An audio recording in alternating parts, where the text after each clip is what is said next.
«Eres completamente inútil», gritó Sandra frente a todos en esa mesa donde yo había servido cenas durante 40 años. Las palabras cortaron el aire como cuchillos, pero yo solo sonreí. Terminé de masticar mi último bocado de pollo y alcé mi teléfono. «Elías, prepara el desalojo», susurré mientras caminaba hacia la cocina. Al día siguiente, 43 llamadas perdidas parpadeaban en mi pantalla como luces de Navidad desesperadas. Pero déjame llevarte 3 meses atrás, cuando todo parecía una cena familiar normal. Era domingo, el día que siempre cocinaba, para Javier y Sandra, mi nuera que llevaba 5 años viviendo en mi casa sin saberlo. El aroma de romero y ajo flotaba desde la cocina, mientras yo ponía la mesa con mis platos de porcelana azul, los mismos que heredé de mi madre. La luz dorada del atardecer se filtraba por las cortinas de encaje que yo misma había cosido, creando sombras danzantes sobre el mantel bordado. Sandra llegó con su vestido nuevo, esos tacones que siempre resonaban como martillazos contra mi piso de madera.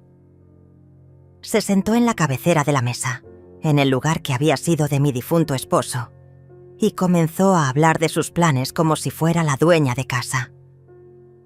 «Rosalía, creo que deberíamos cambiar estas cortinas viejas. Dan un aspecto tan anticuado», dijo mientras sus ojos recorrían mi sala con desprecio barel y disimulado. Javier, mi hijo, asentía a todo lo que ella decía. Habían pasado 2 años desde que dejé de reconocer al niño que una vez construía castillos de arena conmigo en la playa. Ahora era un hombre de 40 años que permitía que su esposa hablara de nuestros planes para la casa, como si yo fuera una inquilina temporal en mi propio hogar. El sonido de sus voces se mezclaba con el tintineo de los cubiertos contra la porcelana, creando una sinfonía de normalidad falsa que me revolvía el estómago. «Mamá, Sandra tiene razón», dijo Javier mientras cortaba su carne. «Esta casa necesita renovación. Estamos pensando en modernizar la cocina, tal vez abrir esa pared para crear un concepto abierto». Sus palabras caían como gotas de lluvia fría sobre mi piel. Yo había pintado esa pared con mis propias manos cuando él era apenas un adolescente. Cada pincelada cargada de amor y esperanza por el futuro. Sandra sonrió. Esa sonrisa que había aprendido a reconocer como el preludio de sus comentarios más hirientes. «Claro, Rosalía podrá ayudarnos con los gastos. Después de todo, vive aquí gratis». La palabra gratis resonó en mi cabeza como una campana funeral. Si ella supiera que cada mes, religiosamente, yo pagaba los impuestos de esta propiedad, que mi nombre estaba grabado en cada documento legal, que cada ladrillo de estas paredes me pertenecía por derecho y por sacrificio. El postre llegó en silencio. Flan casero que había preparado desde las 5 de la mañana, con esa receta que mi abuela me enseñó cuando yo tenía apenas 10 años. Las cucharas raspaban contra el cristal, mientras los planes de Sandra se volvían más elaborados, más invasivos. Hablaba de convertir mi habitación en un estudio, de usar mi jardín para una piscina, de vender mis muebles antiguos porque ocupaban demasiado espacio. Debí haber notado las señales antes. La forma en que Sandra había comenzado a responder el teléfono de casa como si fuera suyo, diciendo «Residencia Morales», en lugar de llamarme para que yo contestara. Cómo había cambiado la disposición de mis fotografías familiares, relegando las imágenes de mi juventud a un rincón oscuro mientras colocaba las suyas en el lugar central de la repisa. Pequeños gestos que, como hormigas, parecían insignificantes solos, pero que juntos formaban una invasión silenciosa. Esa noche, después de que se fueron a dormir, me quedé en la cocina lavando los platos.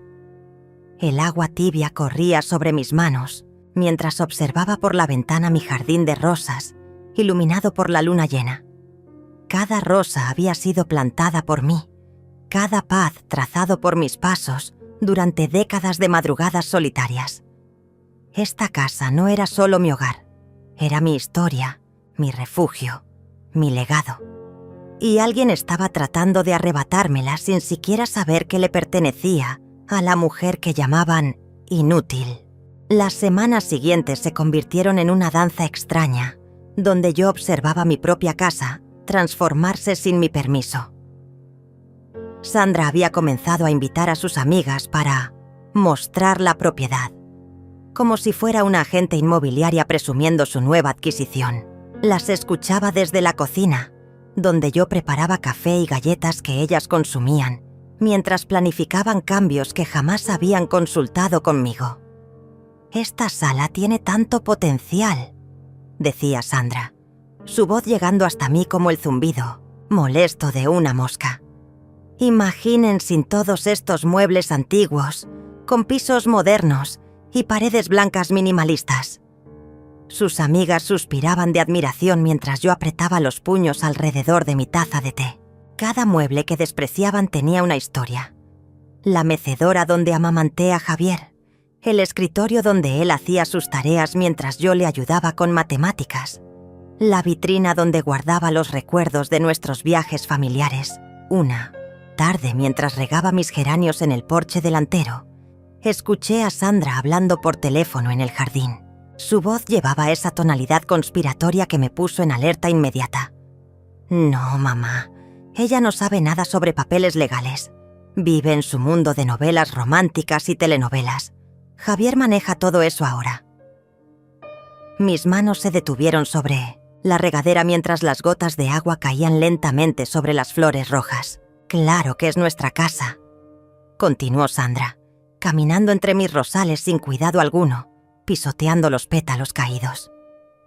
«Llevamos años manteniéndola, pagando todo. Ella solo vive aquí porque somos buenas personas». La mentira salió de sus labios con tanta naturalidad que me pregunté cuántas veces había repetido esa historia.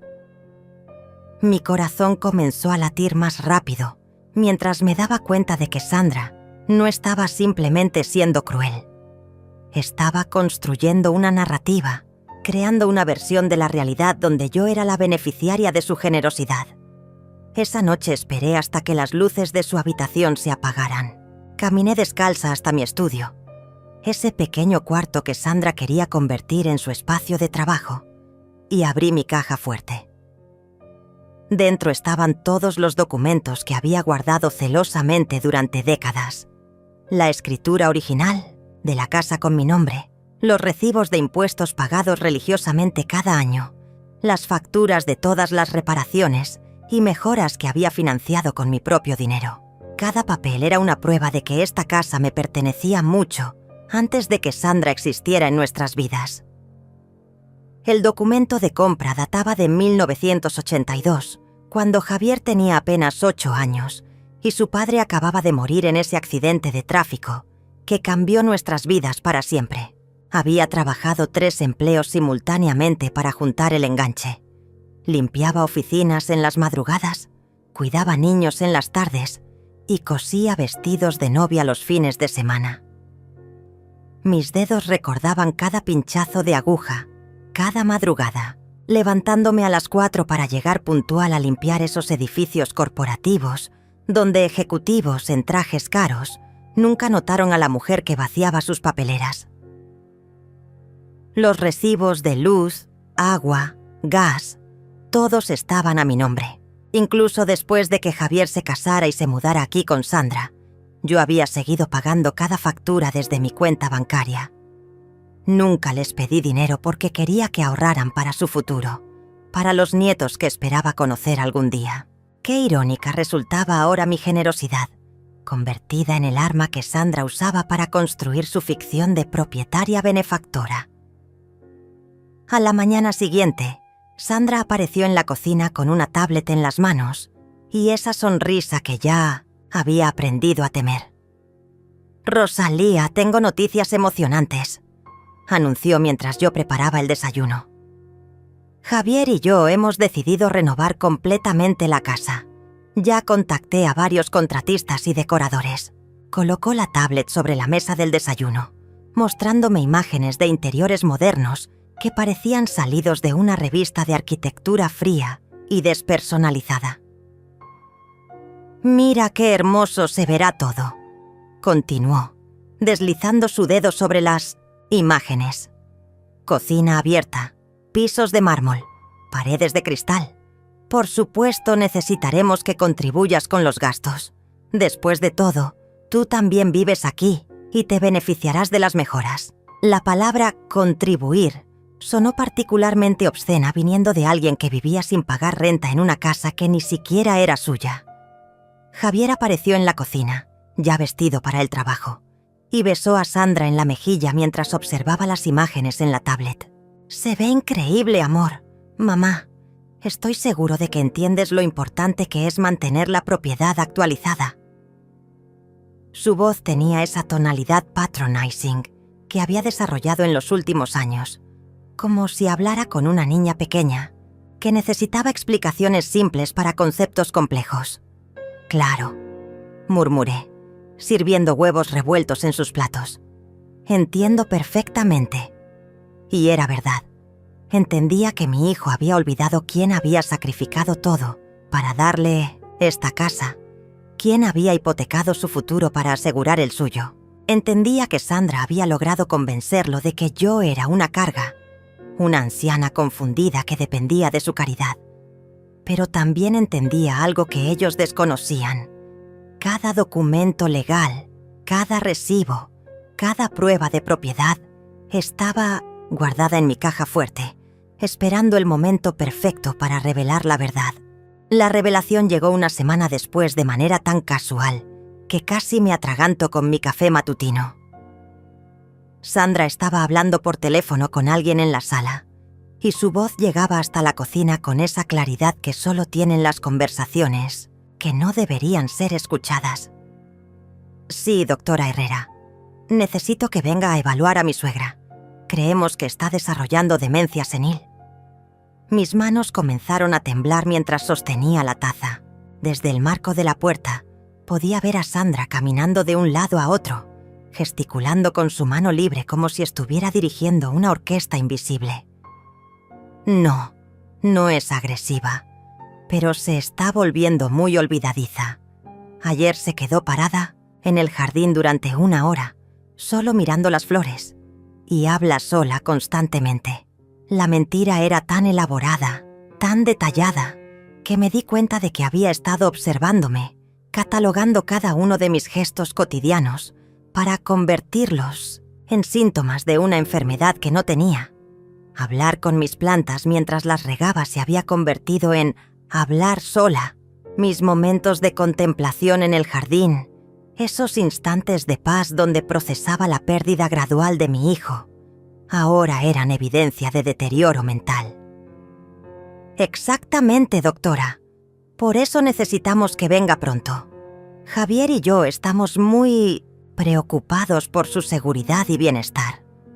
Vivir con alguien en esas condiciones se está volviendo complicado». La palabra complicado salió de sus labios como veneno dulce. Pude escuchar el suspiro fingido, esa respiración profunda que acompañaba sus mejores actuaciones de mujer sacrificada. Cuando colgó el teléfono, me escabullí rápidamente hacia mi habitación, el corazón latiendo tan fuerte que temí que pudiera escucharlo desde la sala.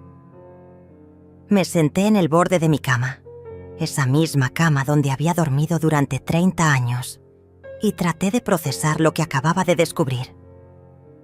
Sandra no solo quería apropiarse de mi casa, quería declararme incompetente mentalmente para justificar su control total sobre mi vida y mis propiedades. Esa tarde, mientras Sandra salía a sus clases de yoga, busqué entre los cajones de su tocador. Sabía que estaba invadiendo su privacidad, pero la urgencia de entender completamente sus planes me superó cualquier escrúpulo moral.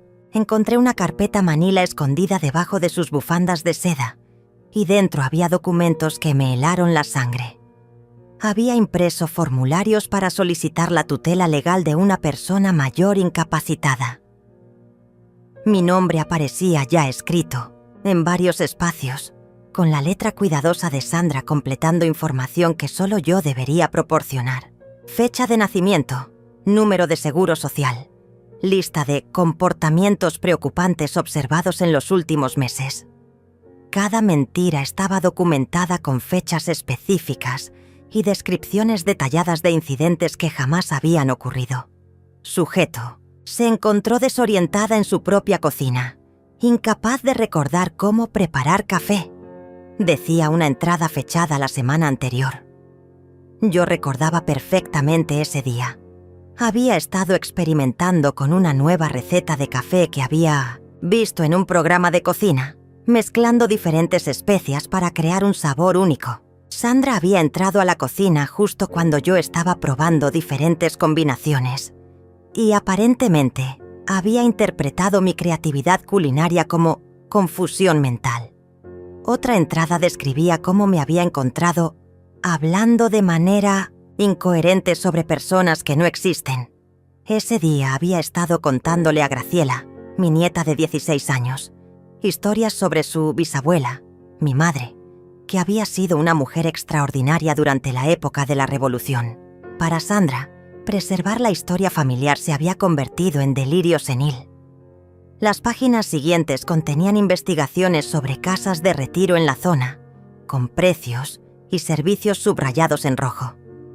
Sandra había estado comparando opciones, buscando el lugar perfecto para deshacerse de mí una vez que obtuviera el control legal.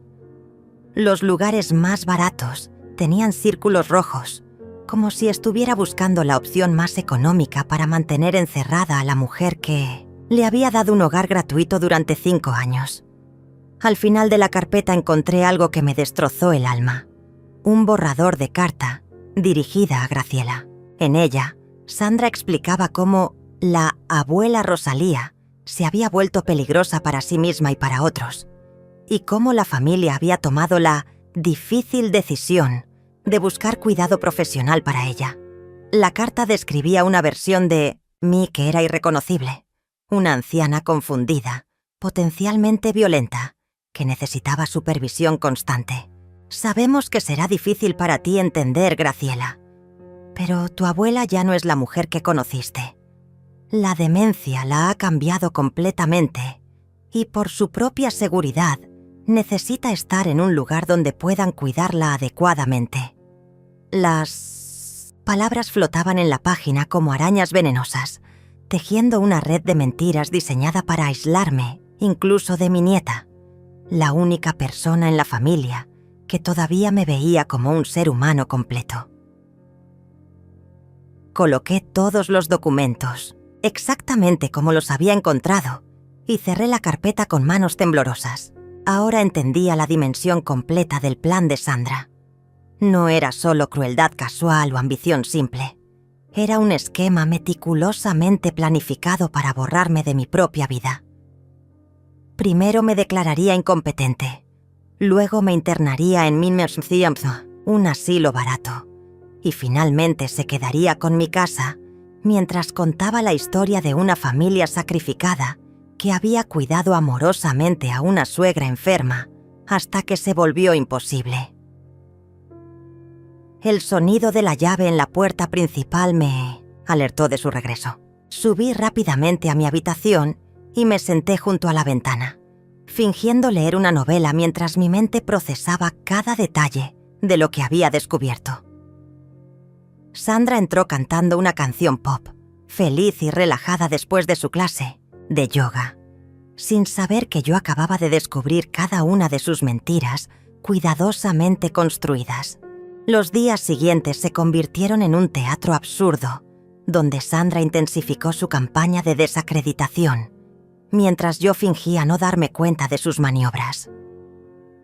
Comenzó a invitar vecinos para café, siempre cuando yo estaba presente, y durante esas visitas casuales dejaba caer comentarios aparentemente inocentes sobre mi deterioro.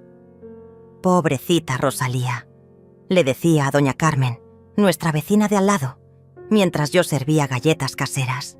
Ayer se quedó 1 hora buscando sus lentes y los tenía puestos todo el tiempo. La mentira salía tan naturalmente de sus labios que incluso yo dudé por un momento de mi propia memoria. Doña Carmen me miraba con esa mezcla de lástima y incomodidad que reservamos para las tragedias ajenas. Sandra había perfeccionado el arte de la manipulación sutil. Cuando yo mencionaba algún recuerdo de cuando Javier era niño, ella intervenía con un suspiro fingido. «Ay, suegrita, esa historia la has contado 3 veces esta semana». Aunque fuera la primera vez que la compartía, las personas presentes asentían comprensivamente, como si hubieran sido testigos de mi supuesta repetición compulsiva.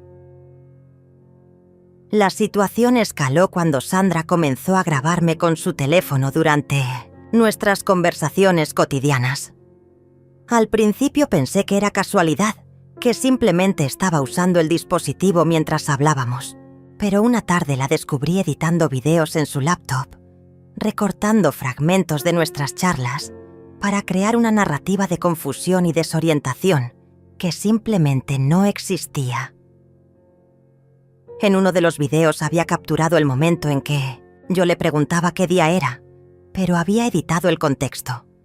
Lo que ella no incluía era que acababa de despertarme de una siesta y estaba desorientada por el cambio de luz, preguntando si ya era hora de la cena. En su versión editada, yo aparecía como una anciana perdida en el tiempo, incapaz de ubicarse en la realidad básica. «Mira, Javier», le decía a mi hijo mientras reproducía estos fragmentos manipulados en su tablet. «Tu mamá está empeorando. Necesitamos tomar decisiones difíciles antes de que sea demasiado tarde». Los veía desde el pasillo, escondida detrás de la pared, observando cómo mi propio hijo asentía gravemente mientras consumía esas mentiras cuidadosamente fabricadas. Javier había comenzado a hablarme con esa voz excesivamente dulce que usamos con los niños pequeños o los enfermos terminales. «Mamá, ¿te acuerdas de tomar tus medicinas?», me preguntaba cada mañana, aunque yo solo tomaba vitaminas que compraba sin receta. «¿Necesitas ayuda para vestirte?». Cada pregunta era una gota de ácido sobre mi dignidad, erosionando lentamente la imagen de la mujer independiente que había sido toda mi vida.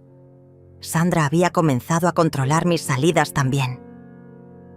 «No creo que sea seguro que manejes, suegrita», me dijo una mañana cuando intenté ir al supermercado. «¿Y si te confundes en el camino? Mejor yo voy por ti. Dame la lista de lo que necesitas». Mi licencia de conducir estaba vigente. No tenía ningún problema visual ni médico que me impidiera manejar. Pero su preocupación fingida sonaba tan convincente que hasta yo comencé a dudar de mis capacidades. El colmo llegó cuando Sandra organizó una reunión familiar, sin consultarme. Invitó a mis hermanas, a algunos primos lejanos y, por supuesto, a Graciela. El pretexto era celebrar mi cumpleaños con 2 meses de anticipación, pero yo sabía que tenía otros motivos.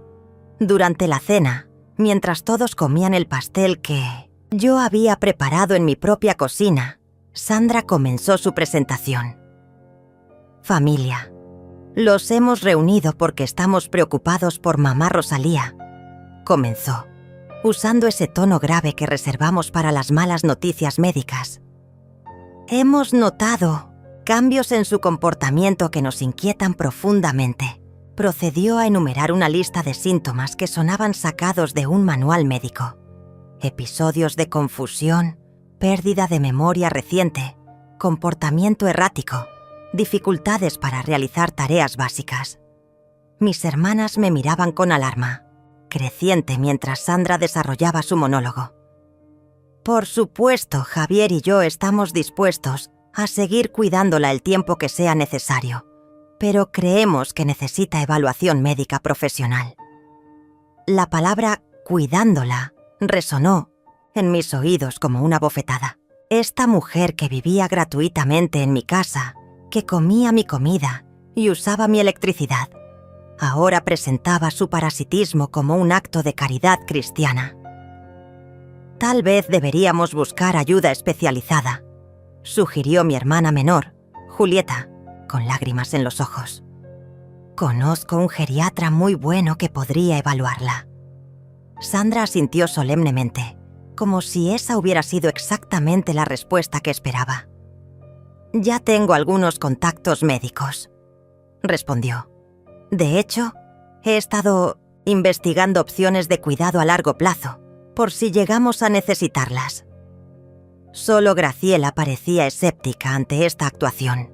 Mi nieta de 16 años me observaba con esos ojos inteligentes que había heredado de mi lado de la familia, y pude ver en su expresión que algo no le encajaba en toda esta narrativa.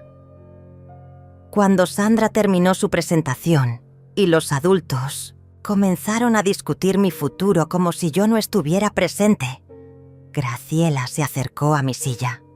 «Abuela», me susurró al oído, «¿tú te sientes confundida o enferma?» Su pregunta era directa, sin condescendencia, tratándome como el adulto que siempre había sido para ella. «Para nada, mi amor», le respondí en el mismo tono bajo.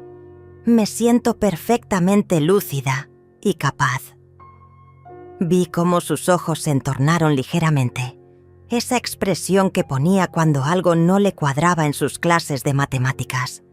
Esa noche, después de que todos se fueran y Sandra se acostara satisfecha con el éxito de su performance, me quedé despierta en mi cama procesando lo que había ocurrido. Sandra había logrado convencer a mi propia familia de que yo estaba perdiendo la cordura, usando mi bondad y generosidad como evidencia de mi deterioro mental. Cada acto de amor que había realizado durante décadas se convertía ahora en síntoma de enfermedad en la narrativa que ella había construido meticulosamente. La mañana después de la reunión familiar desperté con una claridad que no había sentido en meses. Mientras preparaba mi café en la cocina silenciosa, tomé una decisión que cambiaría todo. Ya no sería la víctima pasiva de este teatro cruel. Era hora de convertirme en la directora de mi propia obra. Mi primer movimiento fue discreto, pero estratégico. Llamé a Elías Mendoza, mi abogado de confianza desde hacía 20 años. El mismo hombre que había manejado la compra de esta casa y todos mis asuntos legales importantes. «Elías, necesito verte urgentemente, pero de manera absolutamente confidencial», le dije mientras Sandra se duchaba en el piso superior. «Por supuesto, Rosalía. ¿Está todo bien?» Su voz llevaba esa preocupación genuina que solo tienen los amigos verdaderos. «Digamos que necesito proteger mis intereses», respondí, eligiendo mis palabras cuidadosamente. «Y necesito que nadie sepa de esta consulta». Elías conocía mi personalidad lo suficiente para entender que si yo pedía discreción absoluta, había razones serias detrás. Acordamos encontrarnos esa misma tarde en su oficina, mientras Sandra estaba en su clase de pilates. Conduje mi auto hasta el centro de la ciudad, disfrutando de cada kilómetro de libertad que Sandra creía que ya no podía manejar. El edificio de oficinas me recibió con su familiar olor a café y documentos legales, un aroma que siempre me había transmitido seguridad y orden. «Rosalía, te ves exactamente igual que siempre», fue lo primero que dijo Elías cuando entré a su oficina. Sus palabras fueron como bálsamo sobre las heridas que las mentiras de Sandra habían abierto en mi autoestima. «Cuéntame qué está pasando». Durante la siguiente hora, le relaté cada detalle del plan de Sandra, desde los documentos de tutela hasta los videos manipulados y la evaluación médica falsa que había programado. Elías tomaba notas con su precisión habitual, pero pude ver la indignación creciendo en sus ojos mientras yo describía cada una de las maniobras de Sandra. «Esto es abuso de ancianos», dijo finalmente, quitándose los lentes para limpiarlos con más fuerza de la necesaria. «Y también es un intento de fraude patrimonial. Tenemos suficiente evidencia para tomar medidas legales inmediatas». «No quiero un escándalo público, Elías», le expliqué. «Quiero algo más efectivo. quiero que desaparezcan de mi vida sin drama, sin confrontaciones mediáticas, sin destruir completamente a mi hijo. Elías sonrió. Esa sonrisa que reservaba para los casos que realmente disfrutaba resolver. Entiendo perfectamente. Una salida elegante pero definitiva.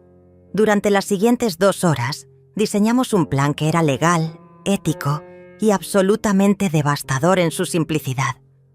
Primero, Elías prepararía una orden de desalojo formal, basada en mi derecho legal como propietaria única de la vivienda. Segundo, cambiaríamos todas las cerraduras y códigos de seguridad.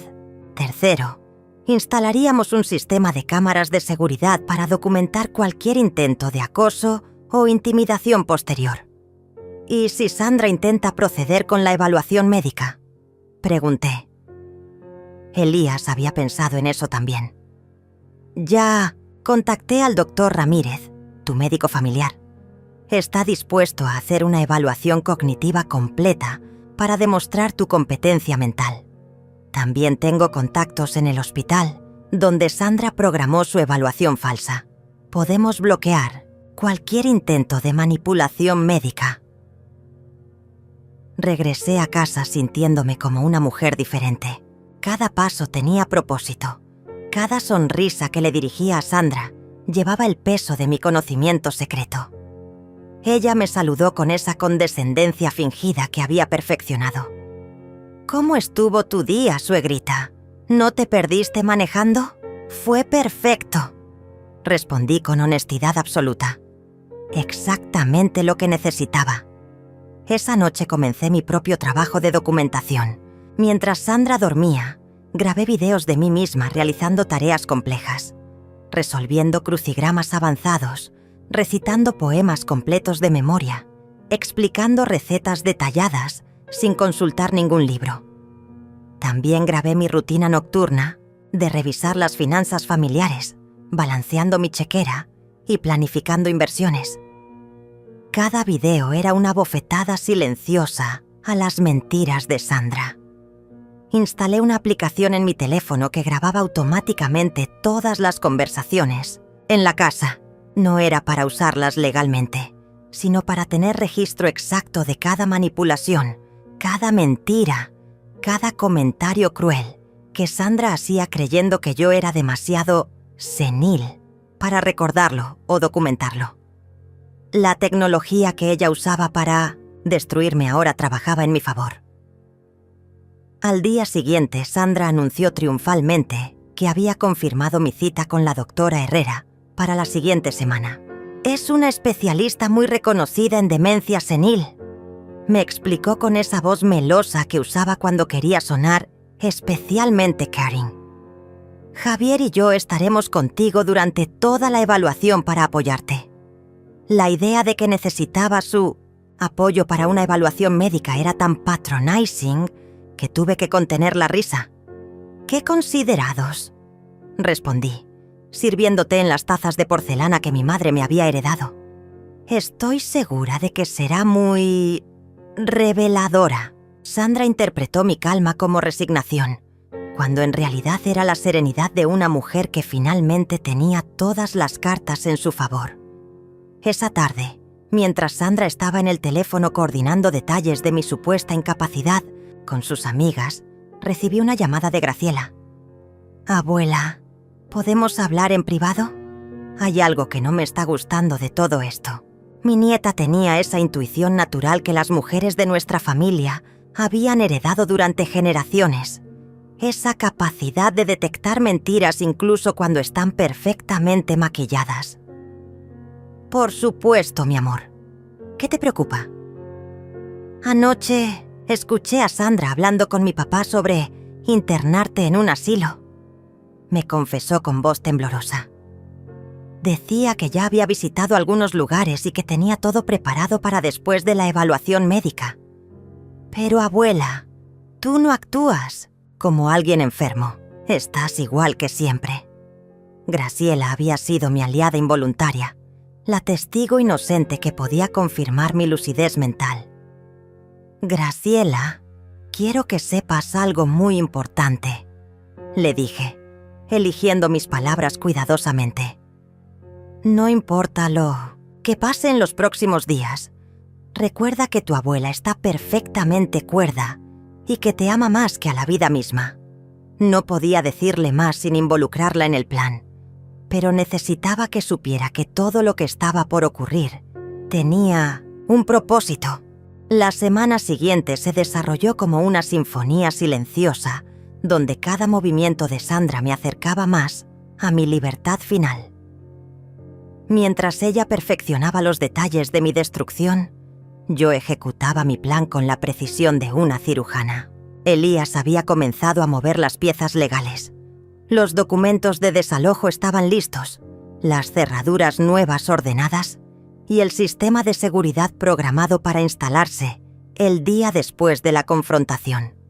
Sandra intensificó su campaña de documentación, grabando cada uno de mis movimientos con una dedicación obsesiva.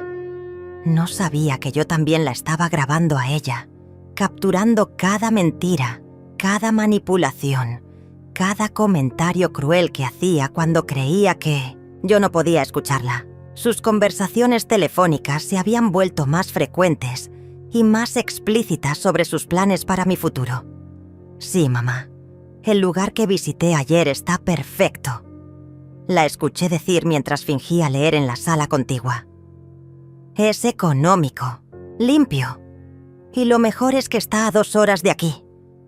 Podremos visitarla de vez en cuando, pero no será una molestia constante. La frialdad en su voz mientras describía mi destino como una molestia que debía ser eliminada me confirmó que había tomado la decisión correcta. El día de la evaluación médica falsa llegó con una lluvia ligera que parecía presagiar el fin de una era. Sandra se había vestido especialmente para la ocasión, como si fuera a una audición importante. Llevaba un vestido negro conservador y había adoptado esa expresión de sufrimiento noble que las mujeres usan cuando quieren parecer víctimas, heroicas de circunstancias difíciles. «Suegrita, ¿estás lista para ir con la doctora?», me preguntó con esa voz excesivamente dulce que había perfeccionado. «Recuerda que solo queremos lo mejor para ti». Javier esperaba en la sala, vestido con traje como si fuéramos a un funeral. En cierto modo, lo éramos. Era el funeral de la ilusión de que yo era una anciana indefensa que necesitaba ser salvada de sí misma. Durante el viaje al consultorio, Sandra repasó conmigo las preguntas difíciles que la doctora podría hacerme. «Si te pregunta qué día es, tómate tu tiempo para recordar. No hay prisa», me instruyó, como si fuera una niña preparándose para un examen escolar. «Y si te sientes confundida por alguna pregunta, no dudes en decirnos que te ayudemos». Cada consejo era una trampa diseñada para hacerme parecer incompetente. Doctora Herrera resultó ser exactamente lo que había imaginado. Una mujer profesional que claramente había recibido una versión muy específica de mi condición antes de conocerme. Sus primeras preguntas fueron estándar, pero pude notar cómo Sandra intervenía sutilmente cada vez que yo respondía con demasiada claridad. «Doctora, note cómo mamá se toma mucho tiempo para responder preguntas simples», interrumpía Sandra, cuando yo reflexionaba cuidadosamente antes de hablar. «En casa a veces se queda así por horas, como perdida en sus pensamientos». La doctora anotaba diligentemente estas observaciones falsas mientras yo mantenía mi compostura. Pero Sandra había subestimado mi capacidad de actuar cuando era necesario. Cuando la doctora me pidió que nombrara al presidente actual, fingí confusión momentánea. «¿El presidente?»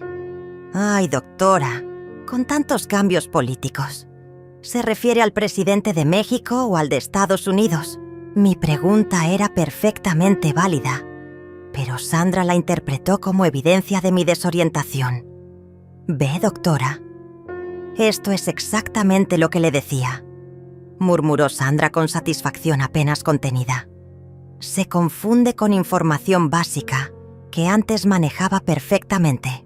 Lo que Sandra no sabía era que yo estaba construyendo mi propia trampa, dándole exactamente lo que quería escuchar para que bajara completamente la guardia.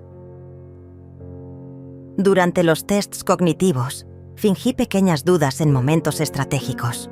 Cuando me pidieron dibujar un reloj, hice la esfera perfecta, pero titubeé artificialmente al colocar las manecillas, borrando y corrigiendo como si estuviera genuinamente confundida. Sandra sonreía discretamente cada vez que yo cometía errores, sin darse cuenta de que cada uno de esos errores estaba calculado para darle falsa confianza.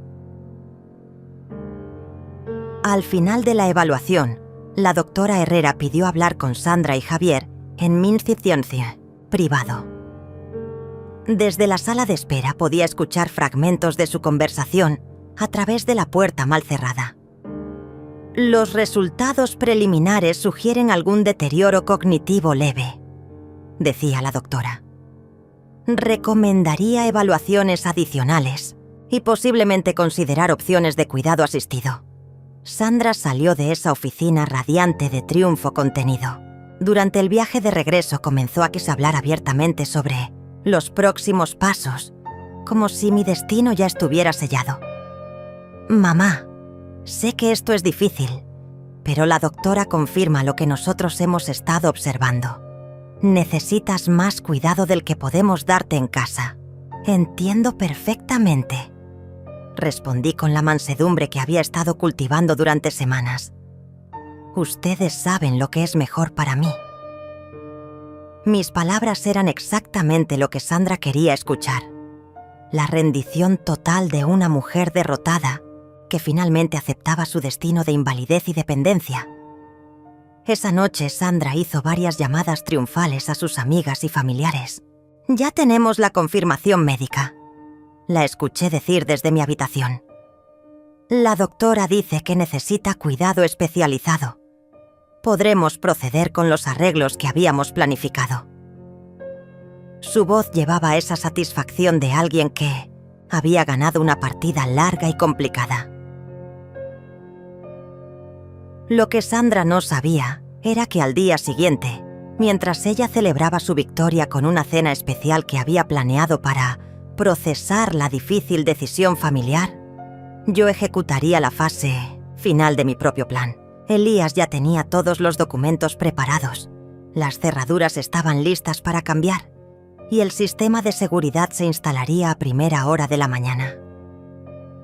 Esa noche me acosté temprano, fingiendo estar abrumada por el peso de mi diagnóstico. Sandra entró a mi habitación para darme las buenas noches, y por primera vez en meses, su voz llevaba algo parecido a la gentileza genuine. «Mamá, sé que esto es difícil, pero quiero que sepas que siempre tendrás un lugar en nuestros corazones», me dijo acariciando mi frente como si fuera una niña enferma. «Gracias, Sandra», susurré con voz quebrada. «Eres muy buena conmigo». Fueron las últimas palabras amables que intercambiaríamos. En menos de 24 horas, ella descubriría que la anciana confundida que había estado manipulando durante meses era en realidad una mujer perfectamente lúcida, que había estado 3 pasos adelante de ella desde el principio. La mañana del día D amaneció con un silencio peculiar, como si la casa misma supiera que algo definitivo estaba por ocurrir.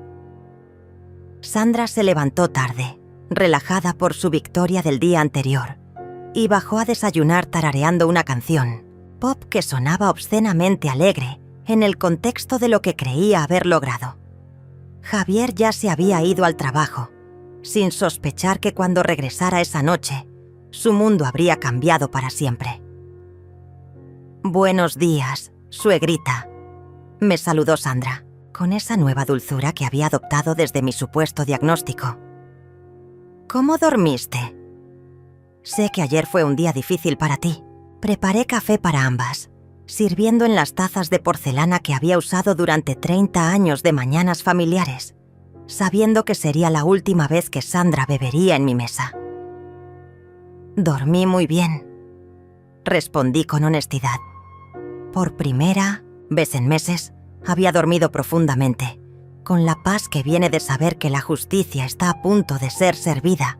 De hecho, me siento más clara que nunca. Sandra interpretó mi comentario como la confusión típica de alguien que no comprende su propia condición y sonrió con esa condescendencia que había perfeccionado.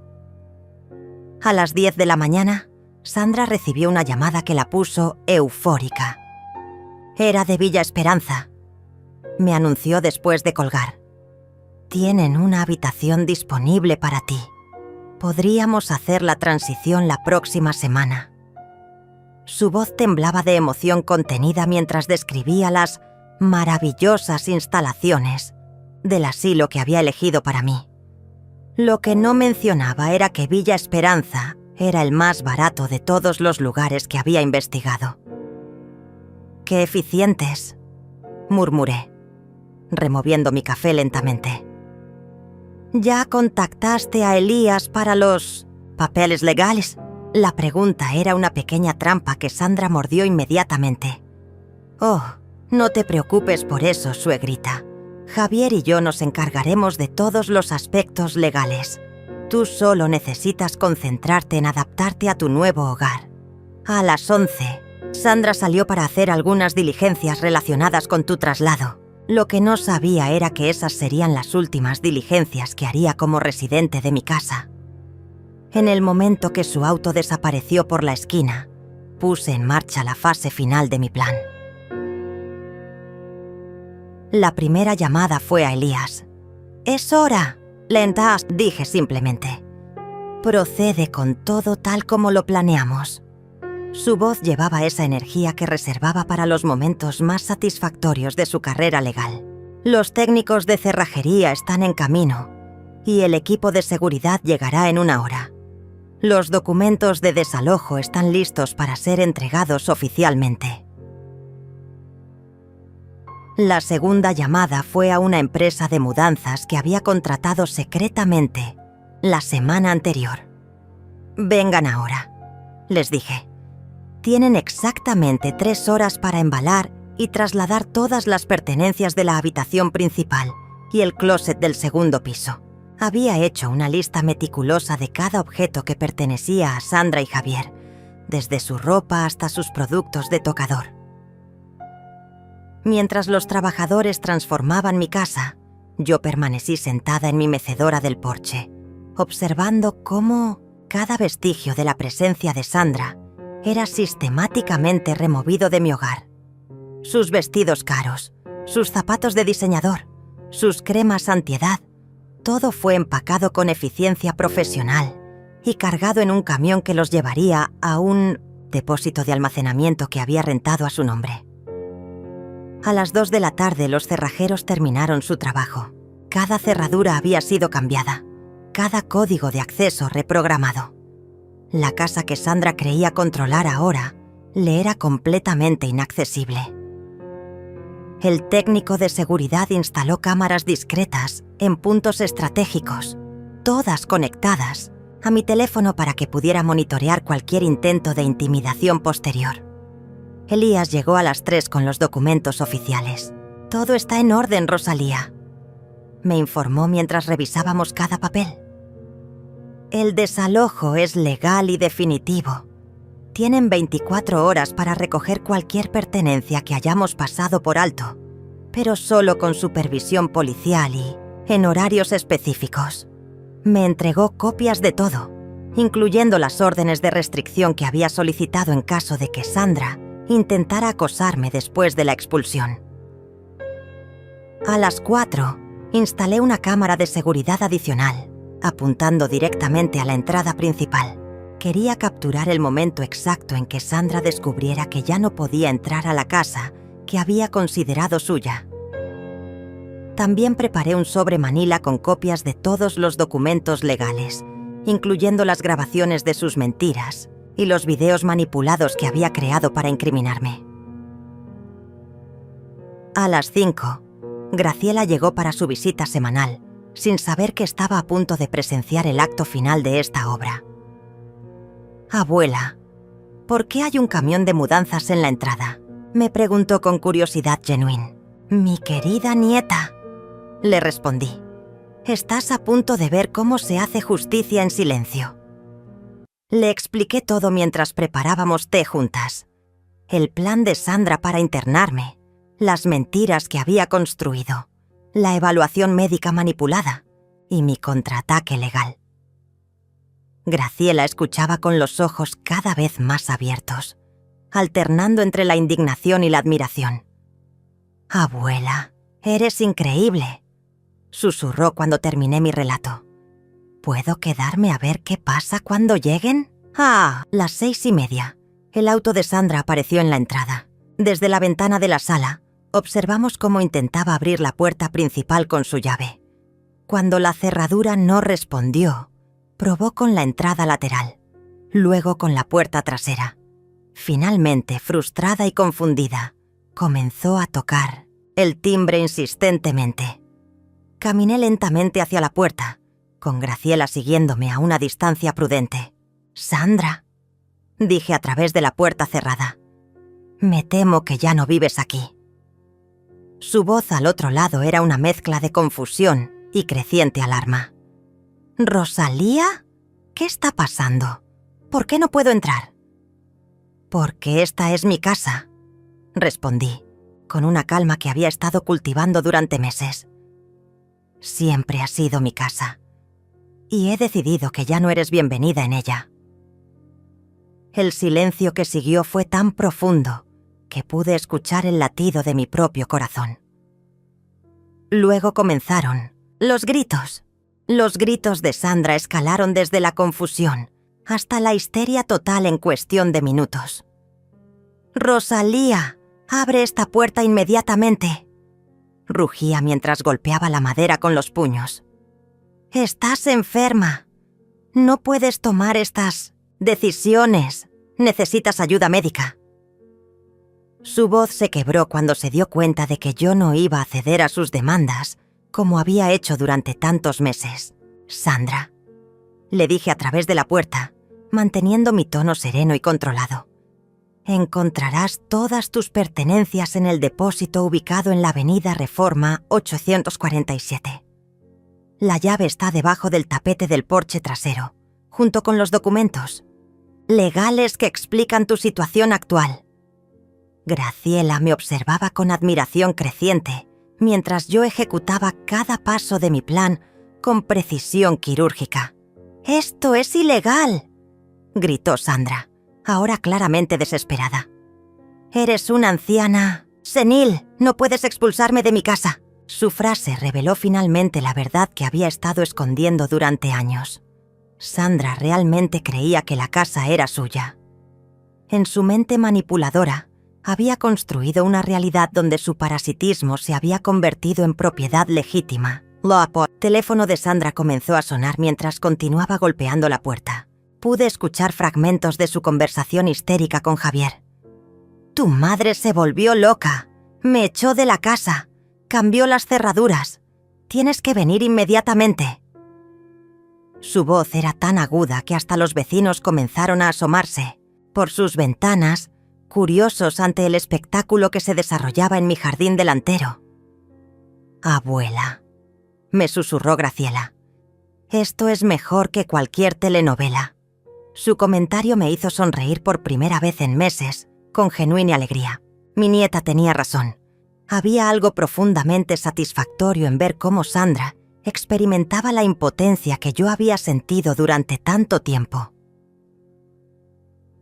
A las 7:30, Javier llegó corriendo desde su trabajo, todavía vestido con su traje de oficina pero con el cabello revuelto por la urgencia. «¡Mamá!», gritó mientras corría hacia la puerta. «¡Abre inmediatamente! ¿Qué le hiciste a Sandra?». Por primera vez en años, su voz llevaba esa autoridad paternal que solía usar conmigo cuando era niño y creía que podía regañarme por mis decisiones. «Javier», respondí con la misma calma que había mantenido con Sandra. «Tu esposa vivía en mi casa sin pagar renta. Planeaba internarme en un asilo con diagnósticos médicos falsos y había comenzado procedimientos legales para declararme incompetente mentalmente. Decidí que era hora de que encontraran su propio lugar para vivir». El silencio que siguió fue diferente al de Sandra. pude sentir que Javier estaba procesando información que no encajaba con la narrativa que su esposa había construido. «Mamá, Sandra me dijo que la doctora confirmó que tienes demencia senil. Necesitas cuidado especializado». La doctora fue engañada con información falsa, expliqué pacientemente. «Mañana recibirás una copia de mi evaluación médica real, realizada por el doctor Ramírez, que confirma que estoy en perfecto estado mental. También recibirás copias de todos los documentos que Sandra preparó sin mi conocimiento, incluyendo los formularios de tutela y los videos editados que creó para hacerme parecer incompetente». Pude escuchar a Sandra susurrándole urgentemente a Javier, probablemente tratando de mantener control sobre la situación que se le escapaba de las manos. Pero Javier había comenzado a hacer las preguntas correctas. «Sandra, ¿de qué documentos habla mi madre? ¿Qué formularios de tutela? Son para su propio bien», gritó Sandra, perdiendo completamente la compostura que había mantenido durante meses. «Tu madre está enferma. Yo solo traté de protegerla de sí misma». Su admisión involuntaria de haber preparado documentos legales sin mi consentimiento fue exactamente lo que necesitaba que Javier escuchara. «Javier», continué, «en el sobre que está debajo del tapete encontrarás también grabaciones de audio donde Sandra planifica mi internamiento. Describe cómo manipular evaluaciones médicas y explica su plan para quedarse con mi casa una vez que yo esté fuera del camino. Te sugiero que las escuches antes de tomar cualquier decisión sobre quién está diciendo la verdad aquí». El teléfono de Sandra sonó nuevamente. Esta vez era evidente que hablaba con alguien de Villa Esperanza, probablemente cancelando mi reservación ahora que su plan se había desmoronado. «Sí, ha habido un cambio de circunstancias», la escuché decir con voz estrangulada. «La señora ya no necesitará la habitación. Además», agregué dirigiéndome tanto a Javier como a Sandra, «mañana por la mañana recibirán una visita de mi abogado y un oficial de policía para formalizar la orden de desalojo. Tienen prohibido acercarse a esta propiedad después de 1900, excepto para recoger cualquier pertenencia que hayamos pasado por alto, y solo bajo supervisión legal». La realidad de su situación finalmente golpeó a Sandra como un tsunami. Sus gritos se convirtieron en sollozos desesperados mientras se daba cuenta de que había perdido no solo la casa, sino también el control total que había ejercido sobre mi vida durante años. «No puedes hacernos esto», lloraba. «Somos familia. Te cuidamos. Te dimos un hogar. Sandra», dije con una firmeza que sorprendió incluso a Graciela. «Tú viviste en mi hogar, comiste mi comida, usaste mi electricidad y después planificaste robarme mi dignidad y mi libertad. La familia no hace eso. Los parásitos, sí». Javier había permanecido callado durante varios minutos y pude imaginar las ruedas girando en su cabeza mientras procesaba todas las revelaciones. Finalmente habló y su voz llevaba una confusión profunda. «Mamá, la casa realmente es tuya. Sandra y yo hemos estado viviendo aquí gratis todo este tiempo. Por 5 años», confirmé. «Todos los impuestos, todas las reparaciones, todos los servicios han sido pagados con mi dinero. Nunca les pedí contribución porque quería que ahorraran para su futuro. Aparentemente, Sandra interpretó mi generosidad como debilidad y mi hogar como su propiedad. El auto de Sandra finalmente se alejó esa noche, seguido por el de Javier, ambos dirigiéndose al hotel donde tendrían que quedarse mientras procesaban la nueva realidad de sus vidas. Antes de irse, Javier recogió el sobre de documentos y pude ver en sus ojos que finalmente comenzaba a entender la magnitud de lo que su esposa había intentado hacer. Graciela se quedó conmigo esa noche y cenamos en silencio en mi cocina, disfrutando de la paz que no había sentido en años. «Abuela», me dijo finalmente, «¿cómo se siente tener tu casa de vuelta?» Como respirar después de estar bajo el agua durante mucho tiempo, respondí. Y por primera vez en meses, ambas reímos con genuina felicidad. 3 meses después, me despierto cada mañana en mi propia cama, en mi propia casa, dueña absoluta de mi silencio y mi paz. El sol de la mañana se filtra a través de las cortinas de encaje que Sandra quería cambiar, iluminando el polvo dorado que danza en el aire como pequeños milagros cotidianos. Preparo mi café en la cocina, que es solo mía, usando la taza de porcelana azul que heredé de mi madre, y no hay nadie que me diga cómo vivirlo. Sandra intentó todo durante las primeras semanas. 43 llamadas perdidas ese primer día se convirtieron en cartas dramáticas dejadas en mi buzón. Videos lacrimosos publicados en redes sociales, donde se presentaba como una nuera devota, expulsada injustamente por una suegra enferma. Y hasta amenazas de demandas legales que nunca se materializaron porque Elías tenía documentación de cada una de sus mentiras. Javier vino a visitarme una vez, 2 semanas después del desalojo. Se sentó en mi sala como un extraño, observando la casa donde había crecido como si la viera por primera vez. «Mamá», me dijo finalmente, «escuché todas las grabaciones, leí todos los documentos. Sandra me mintió sobre todo». Su voz llevaba el peso de un hombre que había descubierto que su matrimonio estaba construido sobre engaños y manipulación. «Lo sé, hijo», le respondí, sirviéndote en las mismas tazas donde una vez Sandra había planificado mi destrucción. Sandra no te mintió sobre amarme, te mintió sobre todo lo demás. No sentía triunfo al ver su dolor, solo una tristeza profunda por el hijo que había perdido en el proceso de recuperar mi dignidad. 2 meses después, Javier se divorció de Sandra. Me enteré a través de Graciela, quien mantuvo correspondencia regular conmigo a pesar de la tensión familiar. «Papá dice que necesita tiempo para procesarlo todo», me reportó mi nieta durante una de nuestras tardes de té. «Pero también dice que quiere intentar reconstruir su relación contigo cuando esté listo. El tiempo cura muchas heridas», le respondí, aunque sabía que algunas cicatrices permanecerían para siempre. Había recuperado mi casa y mi libertad, pero había perdido a mi hijo en el proceso. Era un precio alto, pero necesario para preservar lo que quedaba de mi alma. Sandra desapareció de nuestras vidas tan completamente como había aparecido. Según los rumores que Graciela recogía ocasionalmente, se había mudado a otra ciudad y había encontrado a otro hombre mayor con propiedades que administrar y cuentas bancarias que supervisar. Algunas personas nunca cambian, simplemente buscan nuevas víctimas para sus viejos trucos. La evaluación médica real que el doctor Ramírez realizó confirmó lo que yo siempre había sabido. Mi mente estaba perfectamente lúcida, mi memoria intacta y mi capacidad de juicio funcionaba mejor que nunca.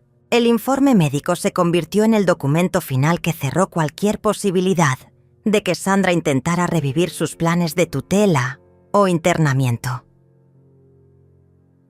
Las tardes se han vuelto sagradas en mi nueva vida. Riego mis geranios sin que nadie me diga que hablo demasiado con las plantas. Leo mis novelas en la mecedora del porche sin que nadie sugiera que estoy perdiendo contacto con la realidad. Cocino exactamente lo que quiero comer, cuando quiero comerlo, para quien yo decida invitar. A mi mesa, Graciela viene todos los viernes después de la escuela. Hacemos galletas juntas, contamos historias de la familia y planificamos su futuro universitario. Es en esos momentos cuando me doy cuenta de que no perdí una familia. Rescaté las partes que realmente importaban. Mi nieta me ve como siempre, me vio. Una mujer completa, capaz, inteligente, con historias que vale la pena escuchar y amor que vale la pena recibir. Anoche, mientras organizaba mis papeles en el escritorio que Sandra quería vender, encontré una fotografía vieja de Javier, cuando tenía 8 años. Estábamos construyendo un castillo de arena en la playa, ambos sonriendo bajo el sol dorado de un verano que parecía eterno.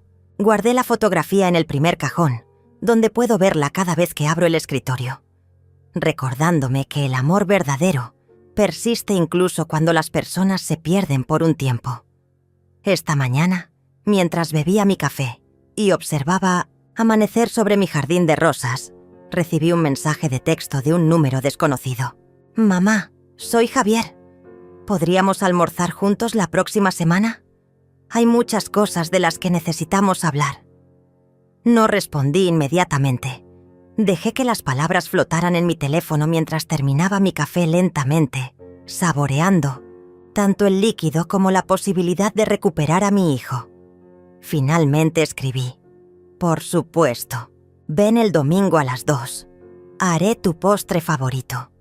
Algunas cicatrices sanan con tiempo y paciencia. Otras se convierten en recordatorios de nuestra fuerza para sobrevivir. Y algunas, las más importantes, desaparecen completamente cuando el amor encuentra su camino de regreso a casa.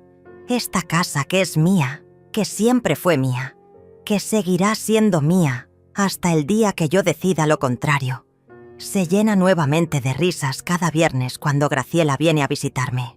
Y tal vez pronto, también los domingos, cuando mi hijo regrese a conocer a la mujer que nunca dejó de ser su madre, incluso cuando él olvidó cómo encontrarla. Sandra me llamó inútil esa noche en el comedor. Pero aquí estoy, en mi cocina, en mi casa, libre y en paz, preparando café para una nueva mañana que me pertenece completamente. Resulta que la mujer inútil era la única que sabía exactamente cuál era su valor. Y nunca, nunca más permitiré que alguien me haga olvidarlo.